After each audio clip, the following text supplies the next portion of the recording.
la desnutrición proteica. Dentro de otras alteraciones, la hipercalemia, obviamente, estos pacientes que desarrollan retención de potasio deben tener una restricción dietética del mismo y se debe de buscar de todas maneras o a toda costa incrementar la secreción y la excreción de potasio en el cuerpo mediante inicialmente diuréticos de asa a dosis elevadas, el empleo de resinas de intercambio catiónico, el intercambio de la administración de bicarbonato de sodio, puesto que el bicarbonato de sodio contrarresta la acidemia y al contrarrestar la acidemia facilitamos que el potasio se mueva del espacio extracelular al intracelular y en última instancia el inicio de la terapia de reemplazo renal o terapia dialítica, ya sea hemodiálisis o diálisis peritoneal. En cuanto a la uremia, pues nos queda mencionar que la restricción proteica es sin duda la medida más importante que tenemos para controlar la uremia y la administración de algunos complementos como puede ser los alfa-cetoanálogos que contribuyen a que no se eleve el nitrógeno ureico en sangre sin que el paciente se desnutra por una desnutrición proteica grave. Sobrecarga hídrica, sin duda los diuréticos son los que nos van a ayudar, principalmente diuréticos de asa, que son los más potentes, y cuando estas medidas no son útiles o son insuficientes para mantener un adecuado control de nuestro paciente,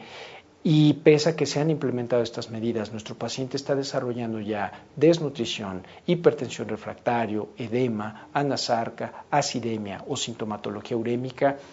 sin duda es el momento en el cual el paciente deberá iniciar ya una terapia de reemplazo renal. Y de estas, pues bueno, tenemos la hemodiálisis o la diálisis peritoneal como terapias complementarias. En la actualidad no hay evidencia científica que diga que una sea superior a la otra. Y sin duda la única terapia complementaria que existe, que es superior, es el trasplante renal, tratamiento al cual todo paciente en primera instancia debe tener derecho a él y debe acceder a él,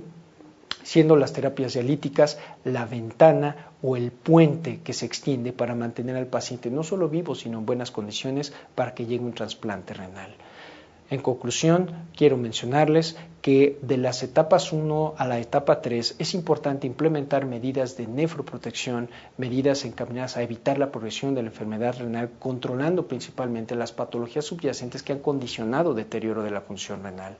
En pacientes con etapa 3 es necesario ya una evaluación por parte de un médico nefrólogo para establecer cuál es el estado metabólico del paciente y controlar aquellas alteraciones que se van presentando, como puede ser la anemia, el hiperparatiroidismo, que si no se controlan pueden acelerar el deterioro de la función renal, haciendo que el paciente pase de etapa 3 a etapa 5 tan solo en un año, principalmente en gente con diabetes.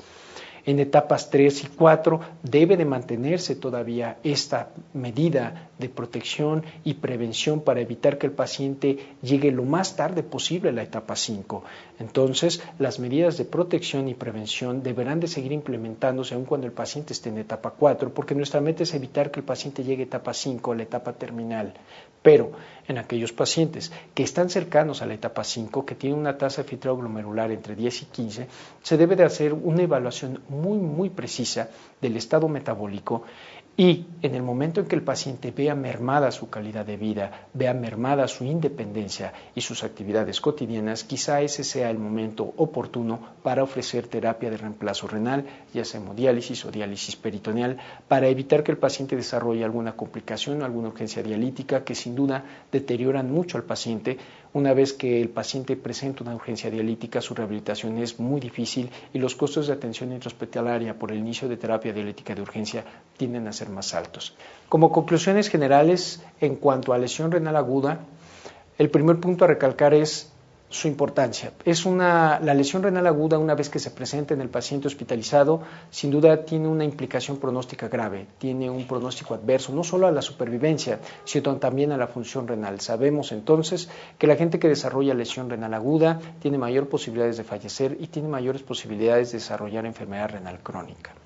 Es importante en la lesión renal aguda identificarla de manera temprana, no solo por medios de la creatinina sérica, sino también por medios del gasto urinario. Es importante recordar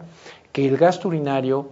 nos va a ayudar a identificar, asociado a la creatinina sérica, el deterioro de la función renal y que debemos nosotros, además del gasto urinario y la creatinina sérica, poner mucha atención en cuanto a los balances hídricos, puesto que aquellos pacientes que tienen balances hídricos positivos y que comienzan a observar ganancia de peso por arriba del 10% del peso corporal, son pacientes que tienen mayor riesgo de desarrollo de complicaciones como mortalidad y enfermedad renal crónica una vez resuelta el daño renal agudo. Es importante también definir que hay estrategias de prevención para el desarrollo de la lesión renal aguda y de estas las más efectivas son la hidratación abundante de acuerdo a parámetros hemodinámicos como puede ser la presión venosa central, la presión arterial media y el gasto urinario, que otras estrategias de prevención incluyen el evitar la administración de fármacos nefrotóxicos, ajustar la administración de fármacos de acuerdo a la tasa de filtrado glomerular calculada ya sea por Cockcroft o por la fórmula MDRD, y que aquellos pacientes que ya han desarrollado lesión renal agudo se deben de seguir implementando estas metas. Es importante también mencionar que aun cuando el paciente esté orinando 1 litro, 2 litros o que tenga una uresis relativamente buena, si tenemos un balance hídrico positivo con ganancias hídricas por arriba de 1 o 2 litros, aun cuando el paciente esté orinando, quizás sea el momento oportuno para apoyarlo con algún tipo de terapia dialítica para ayudarlo a extraer el volumen de más que se le está administrando para evitar que alcance volúmenes superiores al 10% de su peso corporal. Dentro de las medidas de manejo dialítico, no existe en la actualidad una terapia que supere a la otra. Las terapias continuas o las terapias intermitentes son equivalentes y lo que nos va a obligar a ocuparlas será principalmente el desarrollo de trastornos metabólicos como puede ser el nitrógeno ureico, la creatinina sérica, el potasio, el estado ácido base y el grado de sobrecarga hídrica. En cuanto a lesión o enfermedad renal crónica y su manejo, es muy importante identificar personas que están en riesgo de desarrollar lesión renal o enfermedad renal crónica. Es importante conocer el grado de función renal y definir qué tanto puede estar avanzando la enfermedad renal crónica a lo largo del tiempo. Hay que controlar todos los factores que están asociados al deterioro de la función renal, como son las comorbilidades más frecuentes en México, diabetes e hipertensión, y controlarlos para evitar que éstas deterioren o aceleren el deterioro de la función renal. Es también importante identificar que aquellas personas que tienen tasa de filtrado glomerular menor de 30 deben ser evaluadas por lo menos en una sola ocasión por parte de un médico nefrólogo para que establezca el grado de deterioro metabólico y se implementen las medidas necesarias para que el paciente no llegue pronto a la enfermedad renal crónica terminal. Y una vez que el paciente tiene tasas de filtrado glomerular muy disminuidas, cercanas a 15, es el momento de planear el inicio de la terapia dialítica. Quiero someter a su consideración este pequeño paréntesis que está relacionado directamente relacionado a lo que son las terapias alternativas o medicina alternativa y su papel en cuanto a la enfermedad renal crónica. Debemos de tener en claro que la enfermedad renal crónica es progresiva y que es crónica. Eso significa que al momento es una enfermedad controlable pero no curable. ¿Y eso por qué? Porque en la actualidad ha existido un auge en cuanto a las terapias de regeneración celular, terapias que no están aprobadas en otros países para el manejo de enfermedad renal crónica. Actualmente estamos observando mucha gente que llega con tratamiento con células madre, con factor de transferencia o algunas personas a quienes se les inyecta ozono. Estas terapias no están aprobadas en algunos países, no están permitidas como tratamiento para enfermedad renal crónica y la evidencia científica actual respalda el uso de células madre en ratas, no en daño renal agudo en humanos. Los estudios son promisorios en cuanto a células madre, pero hasta ahorita son solo estudios fase 1 que no han demostrado inocuidad en humanos, no se han probado en humanos. De ahí que no se recomienda su uso ni se recomienda que se recomiende.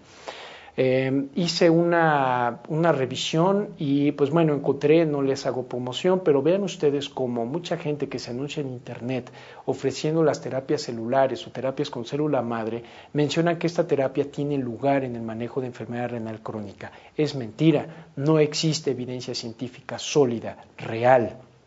bien hecha, que respalde el uso de terapia de células madre en enfermedad renal crónica. no se recomienda y por favor los invito a que no la recomienden ni la empleen, además de que son costosas, no repercuten ni facilitan ni evitan la progresión de la enfermedad renal crónica y hacen que el paciente pierda tiempo en iniciar el tratamiento de sustitución de la función renal. Eso es todo. Capacitación médica a su alcance. Los temas desarrollados con todo el rigor científico por expertos nacionales e internacionales.